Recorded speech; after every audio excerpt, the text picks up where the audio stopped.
just fantastic. Now, 2020 has been the year of many things. And I really hope it has been the year where you've prioritised self-care. I know I certainly have. During this webinar, please do take care of yourselves.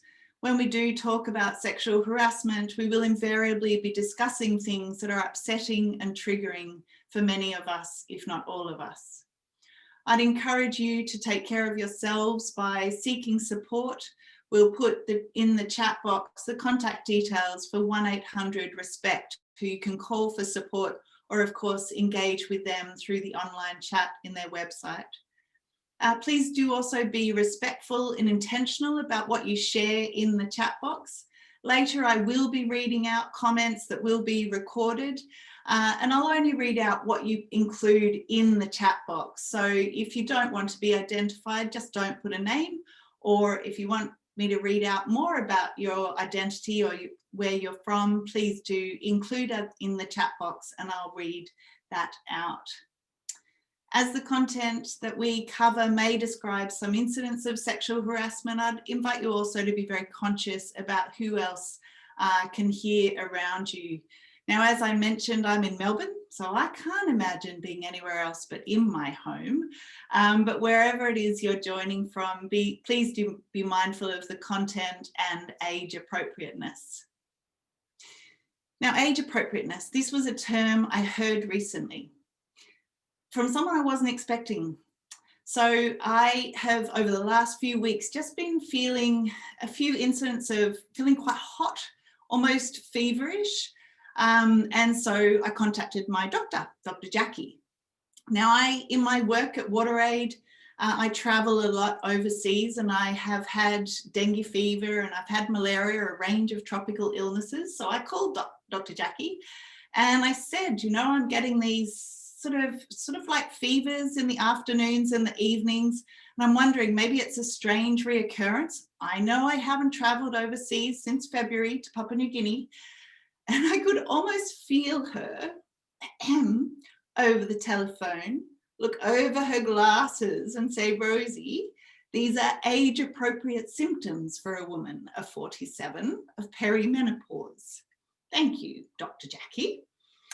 Now, I'm very conscious, just a community service announcement here, that I've gone into territory that sometimes my husband and other blokes in my life find it hard to navigate. So just to be really clear, all the other women out there on the call and I can make jokes about menopause. For everyone else out there, your role is solidarity, understanding and support, just to be clear. So now that you are all warmly welcomed and we've covered the importance of self-care, I'm just going to briefly recap on some of the highlights from our last webinar and really where it is that we've come from on this journey with Not in My Workplace before I introduce to you our amazing panelists. So fingers crossed that my screen sharing works right now. I don't know about you, but this is the part that always makes me so nervous when I have to switch over to screen sharing. Right, I think I've done it. So, I'm not sure how many of you have heard of our group, Not in My Workplace, but we're a collective of CEOs, senior executives, chairs and board directors, leaders from across private, not-for-profit and public sectors making a stand to bring about change. As leaders, we recognise that we have the responsibility of working to create safer workplaces for everyone. We strive to create spaces like this for conversations to raise awareness of the prevalence of sexual harassment in workplaces and its impacts. We are relentless in challenging ourselves as workplace leaders in ensuring that we have a zero tolerance for inaction in our workplaces. And we absolutely dream of creating a movement that is going to change the status quo, where 1 in 3 workers across Australia experience sexual harassment. And when they do, the burden of that sits on their shoulders to make a complaint, which too often results in them experiencing more harm than healing, where too often it's so complicated and confusing that they would rather stay silent than speak up. We want to change that so that all workplaces are one where every worker feels safe when they step onto a site, a restaurant, into a school, a shop, an office, a conference, a Christmas gathering. We want workplaces to be one where every action is founded on respect. We know to do that, we need to grapple with tackling the root causes of sexual harassment, deep gender inequalities and power dynamics. Last time I shared with you one of my favourite quotes from Audre Lorde, her quote from Sisters Outsiders on channeling your anger as a powerful tool to change. Well, today she reminds us that none of us are free when other women are experiencing harm, and we should all be fueled by the devastating experience that too many Australian workers are experiencing, and we should all be taking action. So I hope that over this conversation you will absolutely join us. You are joining us by being here, but keep connected with the Not in My Workplace group. And the best way to do that is through our website, which will pop into the chat box. I'd particularly like to thank two of our committee members who've been the driving force behind this webinar. Jenny Gray, who's also the president of the committee and the CEO of Zoos Victoria, and Alicia Gleeson, who's the executive general manager at Human Resources at Crown. I'd also like to thank Saxton's and Jamison and her amazing team for all of the logistics. As I mentioned, this webinar follows the first one that we had that was by the Australian Sex Discrimination Commissioner, Kate Jenkins, and she shared with us her report, Respect at Work. One of the key starting places, of course, is to make sure that we're all clear on the definition around sexual harassment. And this definition comes from the Commissioner's report. And it speaks very clearly of the key elements of the definition, and that is that sexual harassment is if a person makes or engages in unwelcome conduct of a sexual nature of which a reasonable person can anticipate the person being harassed would be offended, humiliated, or intimidated. Kate's review that she did was a world first, and it came up with some quite staggering findings. The summary of the findings are that 1 in 3, as I mentioned, 1 in 3 Australian workers have experienced sexual harassment in 3 years. And if that's not bad enough, that's actually worse than it was before in 2012 when it was 1 in 5. So the situation is getting worse. Sexual harassment occurs in every industry, every location, at every level. And as I said, the onus is really on the victims to complain. But as you can see, only 17% of those who said they've experienced sexual harassment have actually made a complaint. And the cost of sexual harassment is high, particularly on the individuals that are impacted, but of course also to our organisations and to our nations as a whole. Got to go the right way. And while we sit with those terrible numbers and statistics and the human impact that it has, I hope that it absolutely fuels your sense that we can and should do better.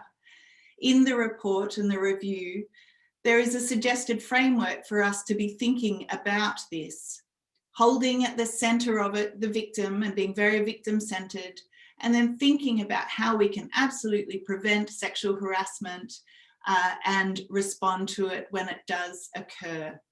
And this is what we'll be exploring more with our panellists, what they're doing in their workplaces to prevent and respond to sexual harassment.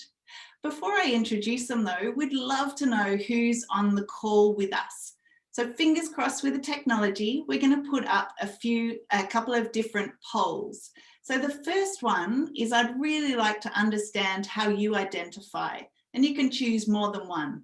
Do you identify as a leader, a manager, an employee, a customer or client-facing employee? So pick I think you can pick two, have a try, one or two of those, because I always think of a leader as not just positional, but also, of course, how you behave and act. So, oh, I think it's asking me to do it too.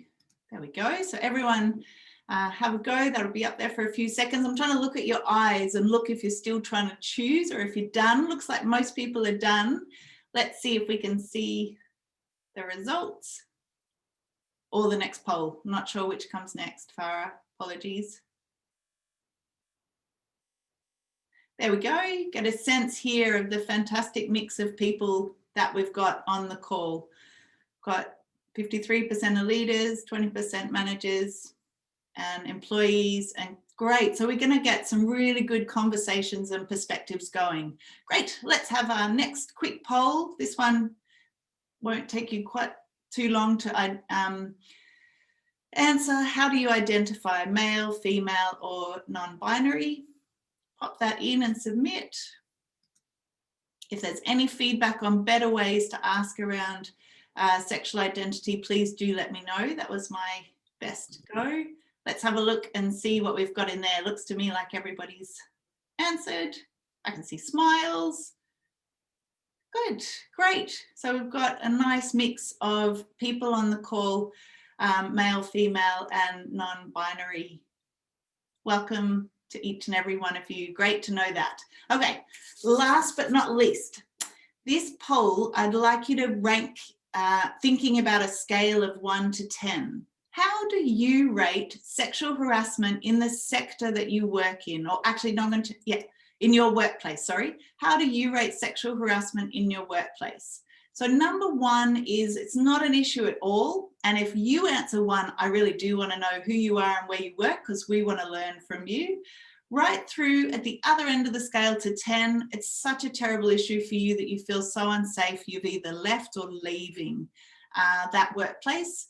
If you're somewhere in the middle, it happens, but it's recognised and the organisation's really working on it. So have a little think about that, answer that poll. You can see some people are still thinking about this one. Great. Right, let's have a look and see how people are feeling as we keep going.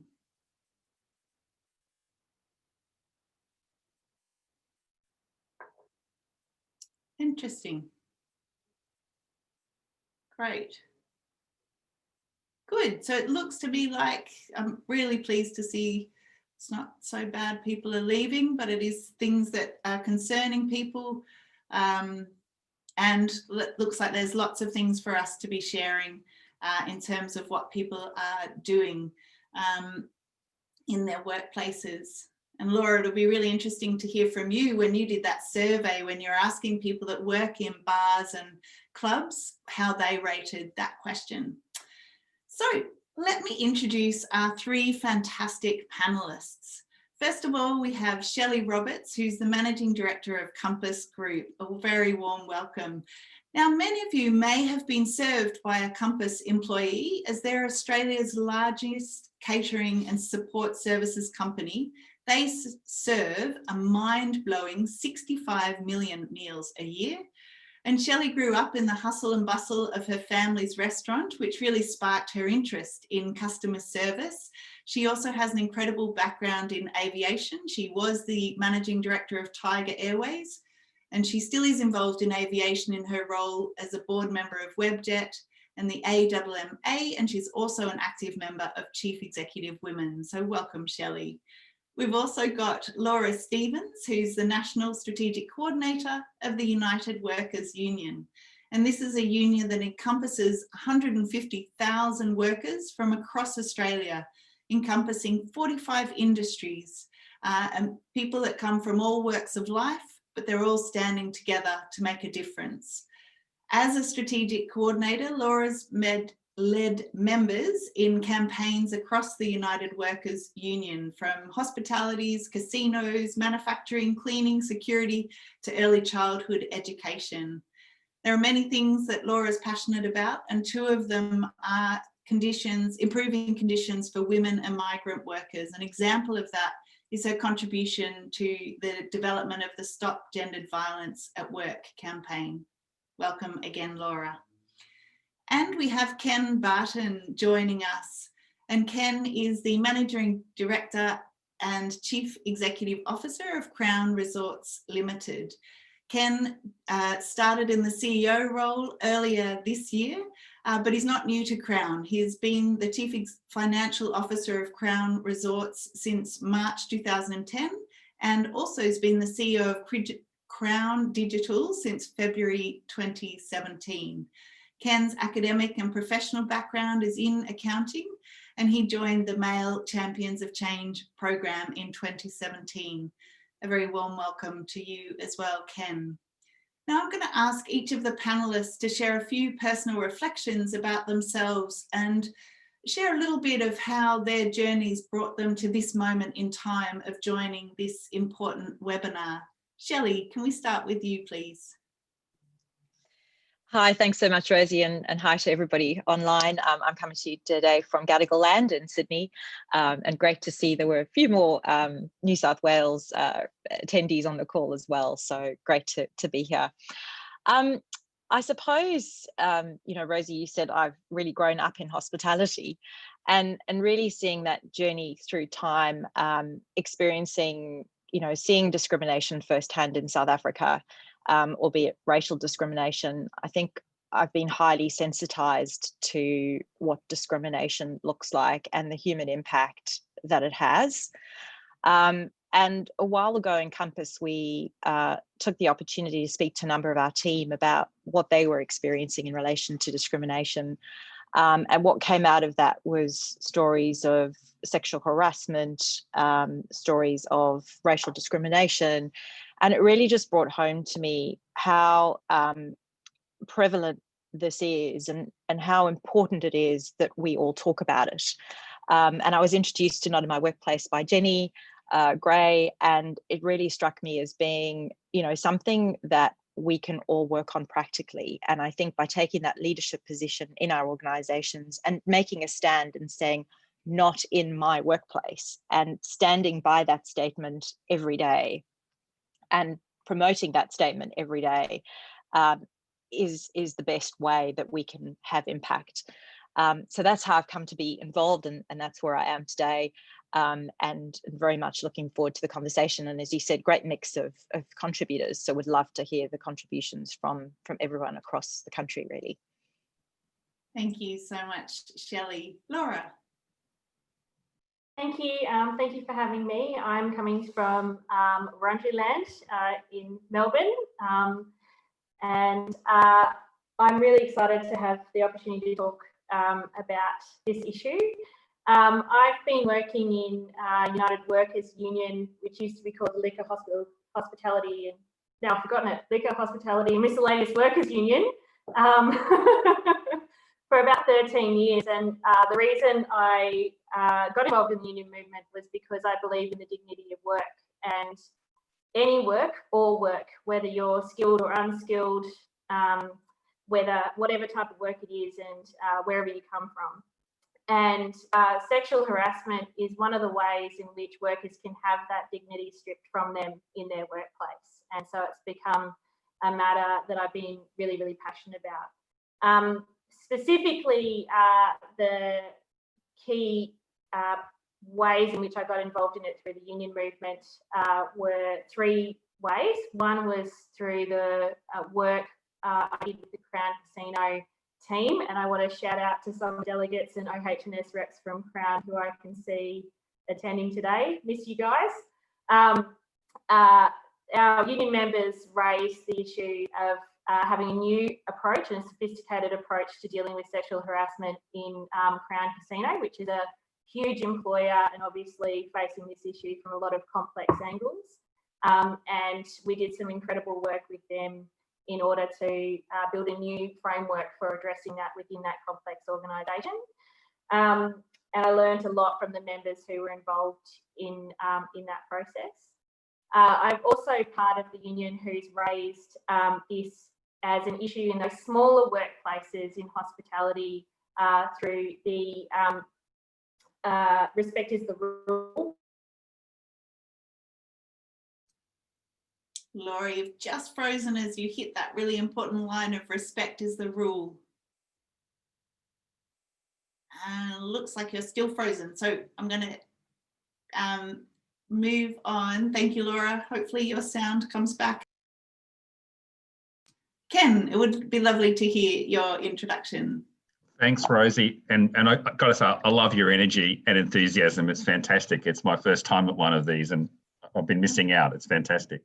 I'm up here with Shelley in Gadigal country. I'm down at Barangaroo, which we just had our smoking ceremony just recently. So we're obviously very conscious of the significance of this part of Sydney, but it's a lovely place. And apologies for everybody in Melbourne. We've got obviously relative freedom up here. So, and this tie, I probably could have taken it off. It was an earlier meeting, so I'm feeling really boring turning up in a tie.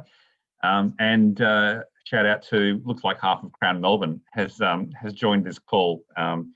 Unfortunately, we have a lot of time on our hands now, as I think most people will know. We stopped operating on the 23rd of March, and we're yet to reopen. So we've got a lot of employees who are really looking forward, I think, to coming back to work. I don't nearly have the same pedigree of focus on this issue as Shelley and Laura. I came to it quite late. As you mentioned, Rosie, I joined the Male Champions of Change in 2017. It was at March, April 2017. Kate was convening the national group then. I'll have to confess that up until that time, I'd sort of figured, you know, somebody else was taking care of the issue of gender equality and sexual discrimination and sexual harassment in the workplace. So I figured, you know, it's been an issue for a long time. Surely somebody's worked it out by now. It was pretty horrific to see that we've got a long way to go, you know, enormously long way to go, and we're all plugging away at it. And if you'll sort of forgive an economic perspective, which was, I think, for me, the most sort of startling insight when I first joined the Male Champions group, was I was in the economic security group, and quickly realised the stat is that on average, female employees in Australia finish work with about 47% of the retirement savings of men, which to me was just such a shocking statistic. It just shows what a massive inequality there is. That if you take the total sum of people's working life, women on average get to accumulate less than half of what men accumulate, which is probably a proxy for salaries over time. Ian Silk, who's a fantastic guy, Ian, he runs Australia's largest superannuation fund, AusSuper. And I said to him, how can this be, Ian? And he said, well, it's pretty obvious, which as an economist I should have realised, is that women on average spend less time in the workforce, and on average they're paid less for the work they do, which sounds appalling. And you know, in the context of sexual discrimination, I think both of those factors start to come into play. You were kind, I think, Rosie, in pointing out that 1 in 3 people have experienced sexual harassment in the last 5 years. It's actually more appalling when you disaggregate that. It's nearly 40% of women and about 28% of men, I think. So my sense was there are a lot of things we need to fix. We need to fix pay inequality. At our organisation, we need to get our organisation structure right and have much more even spread of the more senior roles in our organisation, which is what we've identified as one of the biggest problems in our gender pay gap. We've tried to diagnose the things we can do, flexible work, being very active at looking at opportunities to promote females. There's a lot of work we can do. But it just seems to me that there's this hidden issue for women's economic security, that if 40% of the women in the workforce have been harassed in the last 5 years, that means that they're either not going to be enjoying work, they're working in a toxic environment that's not letting them be their best. And there's probably a lot of women who, as you say, only 17% speak up, who just quietly say, this is not the place for me. And their career gets compromised because they're working in an environment that is just not conducive to them being their best and progressing at the right level. So I apologise on my qualifications, as you point out, Rosie, are economic, and I started off from an economic perspective, but I think there's a massive social, behavioural and workplace issue, which really goes to the heart of why we end up having the women in our workforce not being nearly as well rewarded as they should be, or having the opportunities and the recognition that they should. And I think the topic we've got here today is really a key part of it. Thanks, Ken. Let's make this the no apology zone. And the diversity, I think, of backgrounds that we all come from is part of the richness of this. And I think, you know, hearing you, Shelley, the importance of listening to your work, but also listening to your workers, but also recognising the intersection that you touched on of discrimination from race as well as gender perspectives. And Laura, who I really hope is back on, I can't quite see yet, hopefully she's there. The importance of dignity for all, and as you spoke to, Ken, the importance of leadership, but also all of the other gendered impacts that we see in terms of women in the workplace. And we are focusing here on sexual harassment, but we know it absolutely sits in that broader context of gender inequality and power dynamics that exist in broader society as well as our workplaces. And what we're really wanting to get into is, well, so what? What is it that experiences that we can share in terms of understanding the human impact, and also what organisations can do to prevent and respond to sexual harassment. So to do that, I want to share with our three panelists and all of you a scenario. And from that scenario, let's pull it apart and see what would this look like if it was a Crown premises, or if it was an employee of yours, Shelley, at Compass. Okay, everybody ready? All of us in Melbourne, I'm with you. We're not in a quiet Melbourne, we're in Ballarat, and it's heaving. It is a busy night in Ballarat, and we are all at Rose's Lamb Shack restaurant, and it is bustling down at Rose's. There are 5 staff working, and they are absolutely flat out. Rosa is out the back trying to work out the new JobKeeper requirements, and Ali is in charge on the floor. Mia is one of the 4 staff serving tables. Mia's been working for just 2 months at Rose's Lamb Shack restaurant, and it's her first job out of school. She's really pleased that her shifts are starting to get more regular. It's helping her find a rhythm to the childcare arrangements that she needs for her baby. Mia goes to take an order from a table. There are 3 men sitting at that table. As she turns to one of the customers to ask for their order, he looks up at her. We'll call him Customer Y. Customer Y looks up at her and turns his mobile around and says to her, "Hey, is this you?" And on that mobile phone is a pornography scene. So I'm going to see if Laura's there, because I think if she unmutes and starts talking, it'll bring her video to my screen. Laura, are you there? I'm back. Yay! Laura, put us in Mia's shoes. What would she be thinking about how she impacted by this incident? Well, I think her first response is going to be emotional. It's going to be embarrassment. It's going to be concern. She's going to be assessing, I think, whether or not she's at any kind of physical risk as well. And she's going to be in shock, I think. So there's not a lot of rational thinking going on in those immediate first moments. A lot of a person's response also is determined by what their history might be. So is this the first time that this person has done this to her? Is this a regular customer and a regular event that occurs, that happens to her? Is this the first time that anything like this has happened, or does she have a history of sexual assault? And so all of those things play a really important factor in the magnitude of the impact of that action that customer took, and it's a really important thing to consider.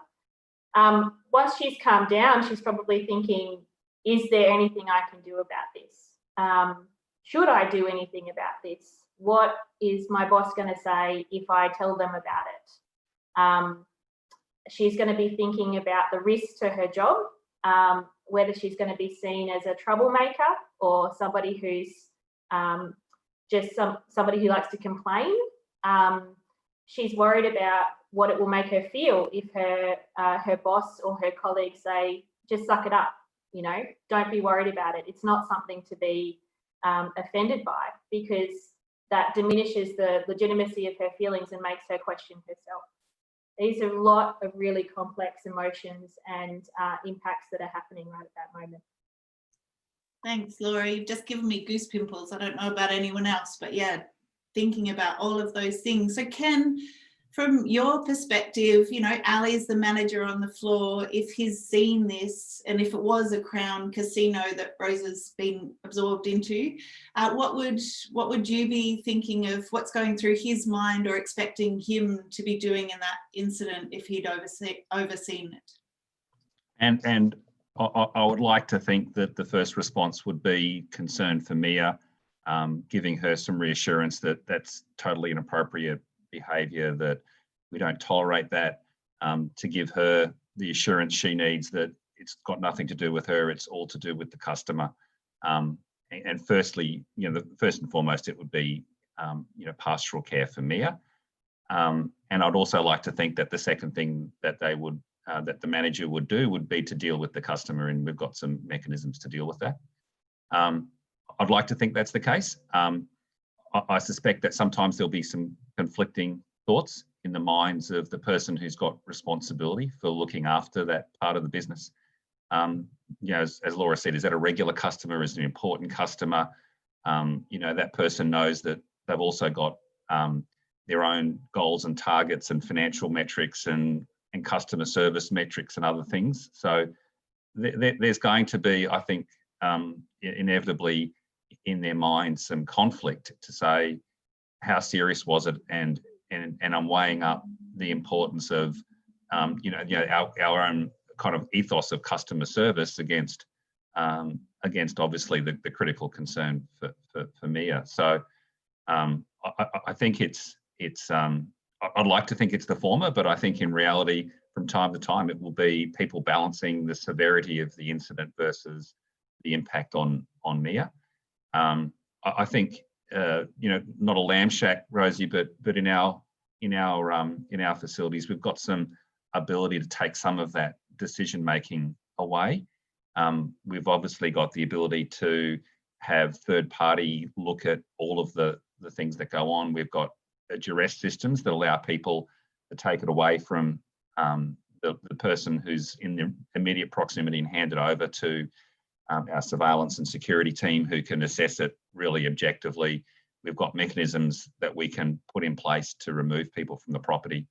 And certainly the message I would give is that there shouldn't be any thought of compromising Mia's welfare and well-being for any customer. No customer should be entitled to do that.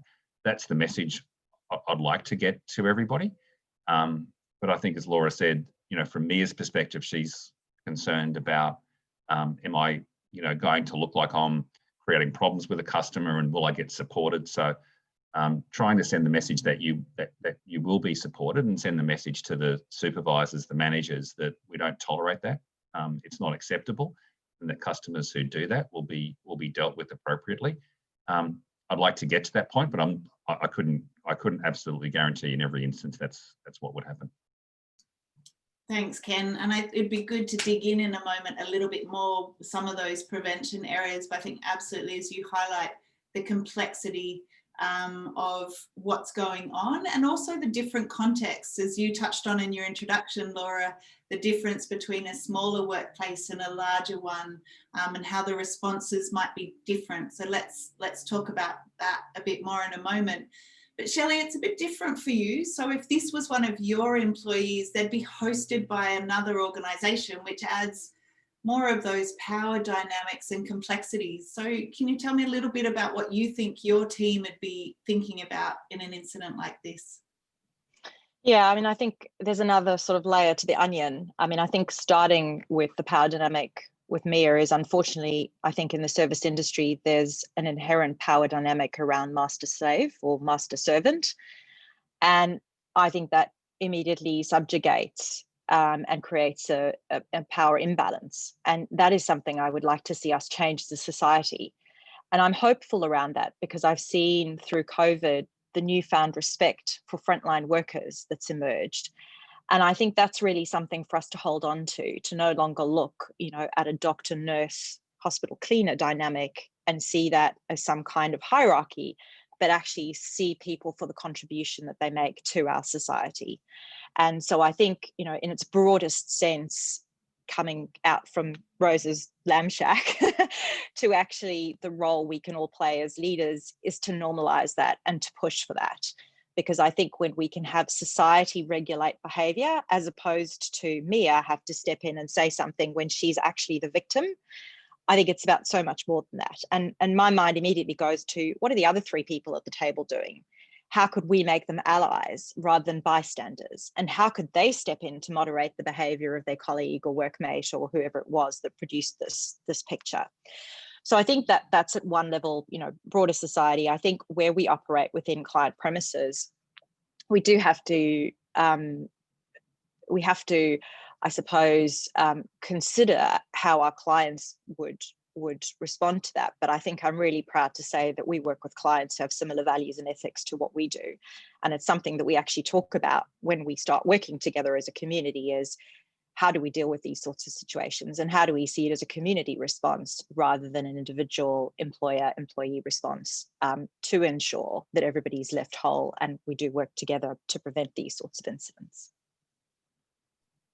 Thanks, Shelley. And I really love that analogy of the onion and that broader societal dynamics, absolutely, of how we can be thinking about normalizing these behaviors. So as we talked about before, it doesn't fall on the shoulders of Mia to deal with this. Now, I'm sure lots of you are thinking about that in lots of different ways in terms of some of the other layers of those power dynamics, the fact that it's a rural area and everybody knows everybody, the age dimensions. There are lots of things that play into these types of incidents and the power dynamics. But Ken, you were touching on some of the things that you've been doing to think about how you can prevent it and to be sending some of those signals to employees and customers. If you were to highlight, say, 2 things at Crown that you've been doing to prevent these sorts of incidents, what would they be? Yeah, I think, as I mentioned, we've got a protocol now in place at all of our hospitality outlets where there's essentially a duress limit. It's a code word, and that's highlighted in bars and bathrooms, so that if someone does, anybody, so employee, any of our customers, get a sense that that is becoming a serious problem, they can go to the bar, use this code word, and then security and surveillance will step in. So that's if you like, a very tactical thing, but it's also a very practical solution to take away the issue of, I'm in this situation, what can I do to make it very easy for somebody to be able to step in and do that. We've also got a program, and unfortunately with Melbourne closed, we're still struggling to implement this, called Safe Haven, which Laura working with the union on the implementation of parts of this as well. So what we have done is we've set up, we've got a contact officer network. We've also got a task force looking at harassment that's in conjunction with the union. Yeah, the opportunity for people, anybody to dial through a whistleblower hotline, so we can report incidents of that and be able to track that. We've also got some policies to support family and domestic violence, but sort of unrelated, but part of that program. And we're looking at developing a committee which will be essentially driven to around our Safe Haven program to look at creating a safe workplace environment. I think the other thing that we can do to make a real difference to our culture is to have role models in our leadership team who are female, and I think, as Shelley was saying, that, you know, the power dynamic where there's this sense that it's acceptable for males to just demonstrate, you know, power or superiority over females. I think the more we get an even gender balance in the workforce, the more we've got role models, the more that people understand that that the gender mix is clearly part of the success factor of our organisation. I think people will start to understand that it's inappropriate and unacceptable to treat gender as a way of discriminating or dealing with somebody in an inappropriate way.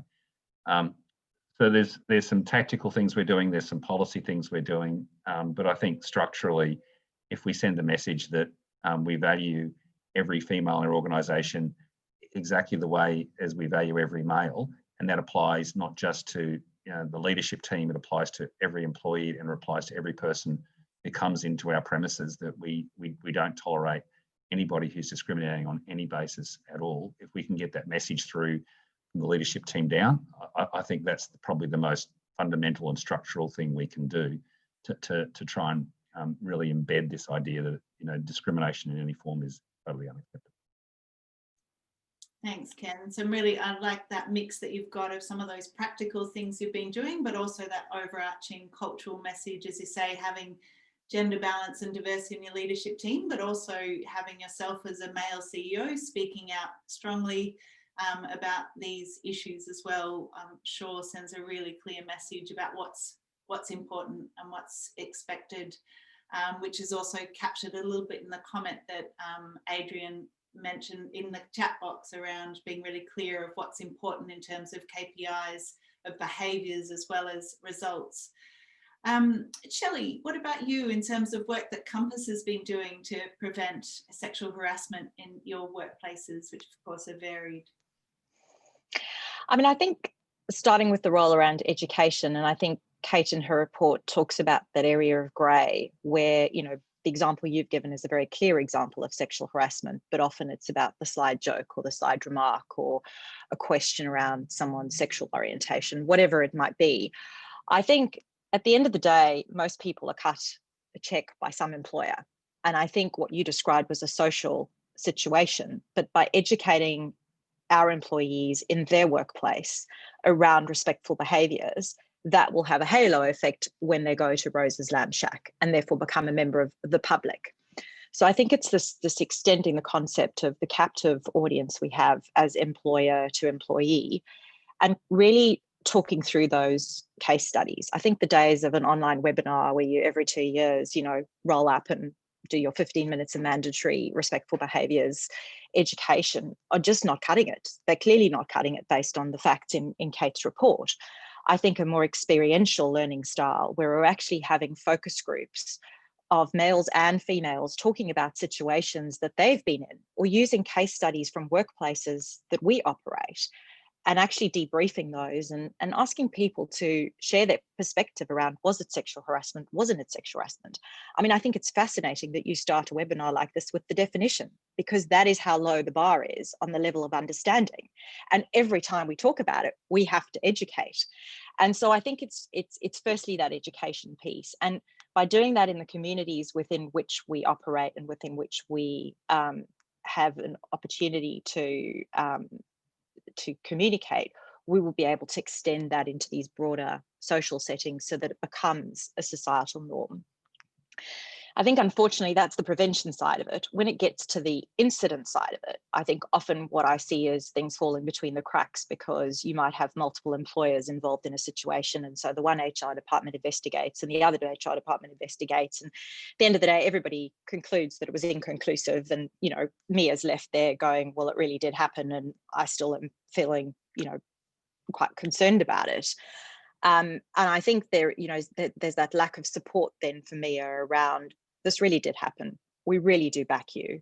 And actually, as Ken was saying, we want to check that you're okay. And so I think moving beyond employment boundaries to look at communities of people and how they're operating, to treat it as a safety incident, do a 5 whys, get to the root cause so that we can actually then broaden out the benefit of that learning to other workplaces, creates the opportunity to prevent it from happening again.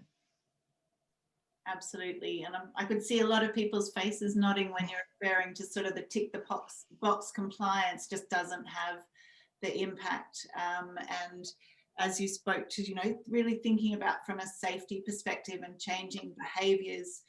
Laura, Shelley was touching on some of the prevention side of things. I'd be interested in your reflections comparing organisations big and small and how that can have an impact on the person making the report. But also Ken touched on when we look at the disaggregated data of sexual harassment, it does disproportionately fall on women, but there are occasionally incidents where men also experience sexual harassment, mostly perpetrated by other men. What are some of the things that you've learned from your research that's important to keep in mind, that disaggregated data and the different ways that we think about that? Yeah, I think my opportunity to work across small industries and really large single employers has been really enlightening. And full disclosure, I have also worked in the union representing people who have been sexually harassed and also people who are accused of sexual harassment. So I've kind of seen it from all angles in terms of how these sorts of things get addressed in workplaces. I think that the key learnings that I've had over the years working with members about this is looking at the ways in which your systems create barriers to have these matters reported and have these matters addressed. It's really important that Shelley mentioned that this is a workplace health and safety issue, and it's important to look at it from that, and it's important to look at it from the perspective of harm and what harm is being caused. And in some cases, our responses as employers to reporting sexual harassment can actually cause harm. And one of the interesting things that came out of the members' responses when we were looking at the issue in Crown as a large employer was the concerns about having systems in place that meant that people had to relive their story over and over again to various levels of management. And then also a sense of, and this occurs in small and large organisations, a sense of having your harm kind of assessed as whether it was real or not, which is a really interesting thing, because the issue with sexual harassment is not what occurred, but actually what it made you feel, what was the harm to you. And that is dependent on a whole range of different factors that are quite personal and may not even be disclosed and are not necessary to disclose.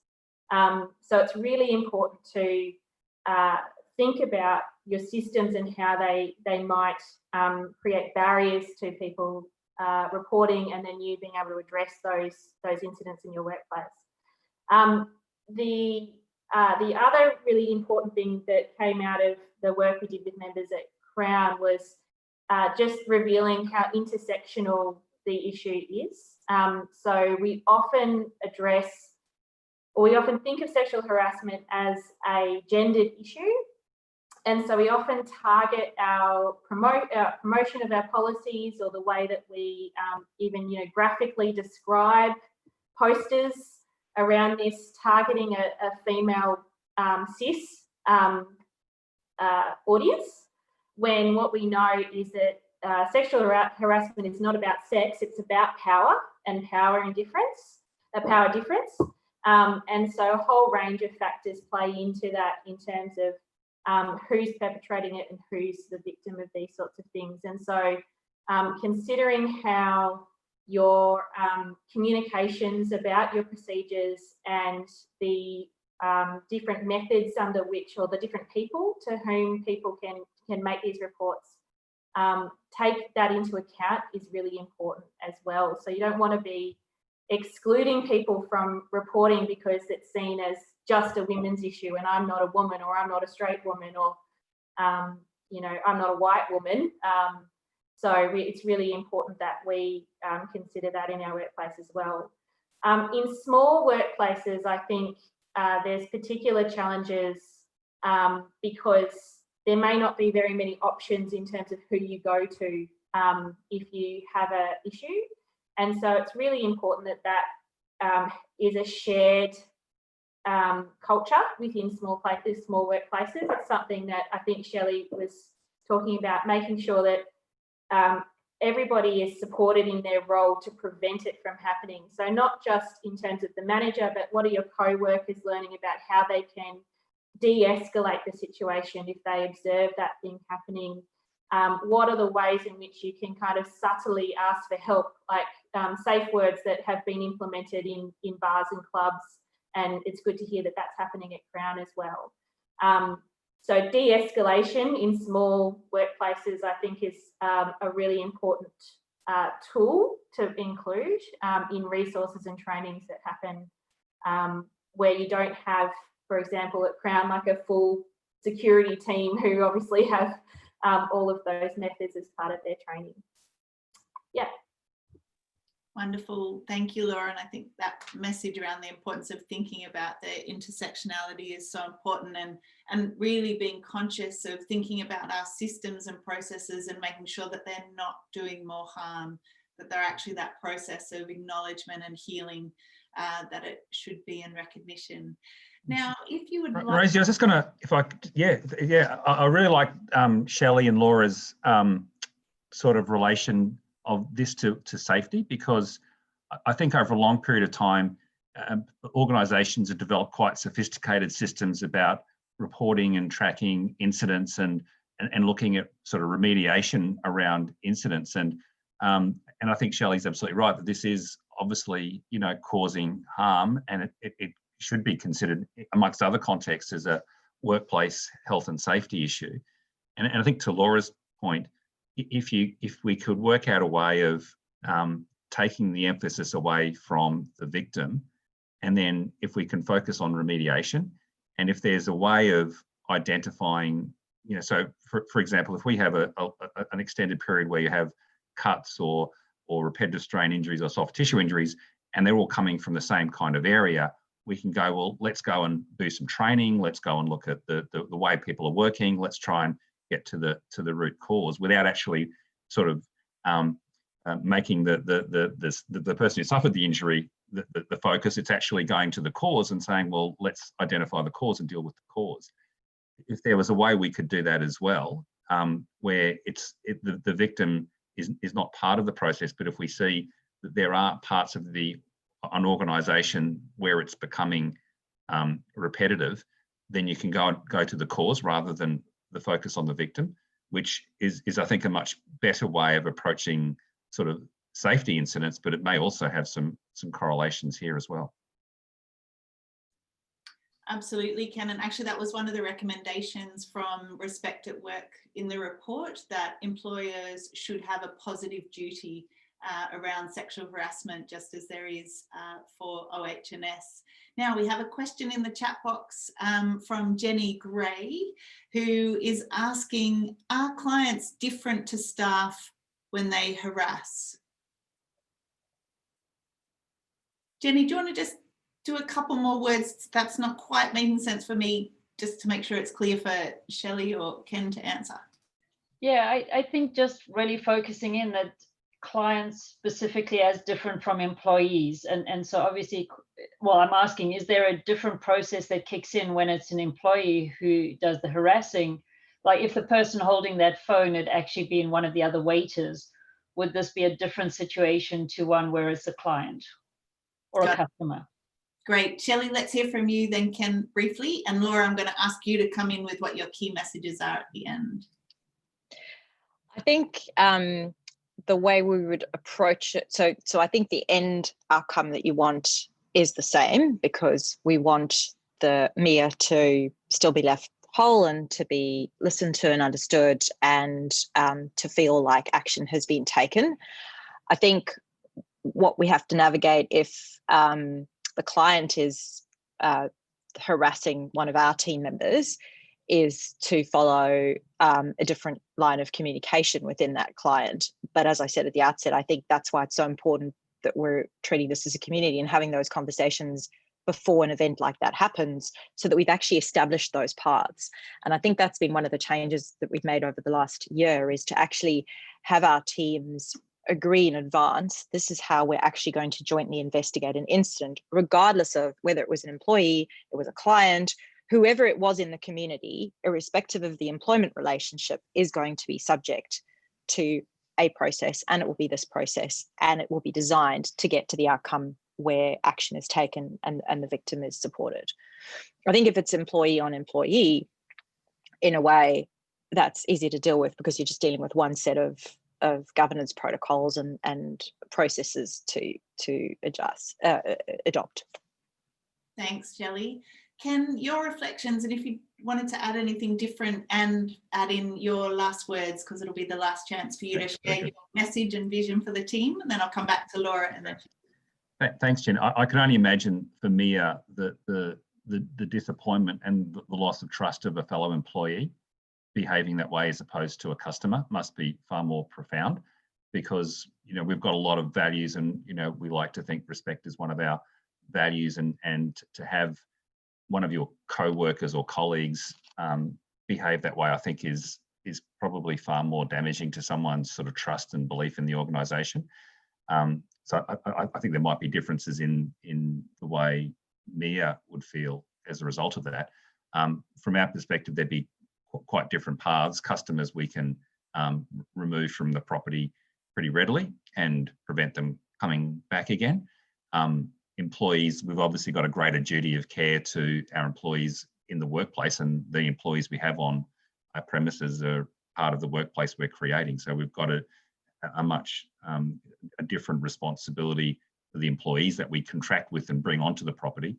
But I think, as Shelley said, the end path would be ultimately the same, that whoever would be causing that kind of harm would have to be dealt with in the ways, the channels we've got to deal with people who shouldn't be part of the organisation or part of our business.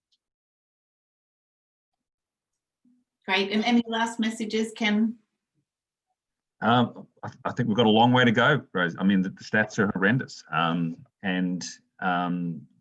think from our perspective, we've got some really interesting ideas that we can roll out. I think thankfully our employees, I think by and large, consider themselves part of an extended family, and I think that helps from a behavioural perspective. But I think we have a huge issue with 22 million people coming through the property every year. There will be some people who come through who we just know will cause problems for us. Yeah, thanks, Ken. Laura. Yeah, I think it's really good to hear that both Shelley and Ken really understand the idea that particularly for workplaces, that having those really clear processes really clear is important in order to be able to quickly address those issues when it's peer-to-peer matters, so that everybody knows what to expect and everybody knows how to go through those processes, I think is really, really important. I think in terms of closing statements, I think my takeaway is to ask any employers and any co-workers, when this sort of stuff happens and when this sort of stuff is reported to you, believe your workers, believe them to the level of the extent of the harm that they say it is, not what you think they should be feeling, but what they say it is, and support them.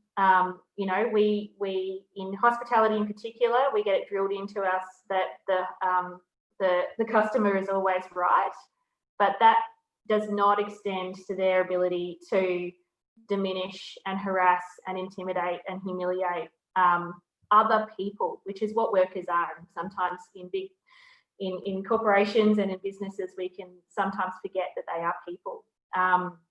And so, yeah, I think that's the key thing that I would take away from today. Thanks, Laura. And that's such a powerful place. Thinking about Ken saying we've got a long way to go, but that's a place we can all start in. Yeah, believe people. Shelley. And Shelley, could you answer in your last words just quickly? Adrian's asked around reporting. So reporting outcomes to the victim needs to be given that victim to give them a sense of closure. I can see everyone's nodding. So yeah. Completely agree. And I think that is where we have to make a lot of progress, because I think the whole non-disclosure agreement thing has stopped short of being able to allow the victim to feel heard. And I think that closure for them is so important for the healing process. So absolutely agree with that. I think my last words would be, it wouldn't be not in my workplace without a call to action. It was great to see so many managers and leaders on the call. And I would say, let's step back from the incident at Rose's Lamb Shack and let's go right back to what tone each of you is setting in your workplace and in your leadership climate. Because if your employees trust you, you will be the person that they come to. And we know that old adage of, people join companies and they leave managers. you are the most important person that is going to create that bond of trust with your team member, so that they're going to come to you for help. And that's absolutely what we want. We do not want injured people out there. If these were physical injuries, just imagine you have people walking around crutches, not knowing that they're walking around on crutches, right? That's pretty much what we're dealing with here, because we just can't see these injuries. And so they're coming to work every day on crutches, and we keep asking them to do the same work. So I think we really just need to almost imagine this as a physical injury, imagine the process we go through in terms of supporting our team members through physical injury, and create a climate and a culture of respect. And that will take us so much further down the road. And that is an action that each of us can take today and tomorrow. Thank you, Shelley, for that really powerful call to action. Thank you, Laura. Thank you, Ken. Can I ask everyone to big round of applause? You can use your little virtual ones, or you can do your claps. It's been so amazing having you three join us to share those reflections and challenges that we all face. But there are actions that we can all take. The statistics show us we have a long way to go, but the experience that we've just heard shows us that we can all take action. We can believe our workers. We can really be driving change and setting the culture in our workplaces. So thank you all for joining us in this conversation. It does not end here. Please do visit the Not In My Workplace website. Keep this communication going. Share your experiences with others so we can absolutely create this movement of change.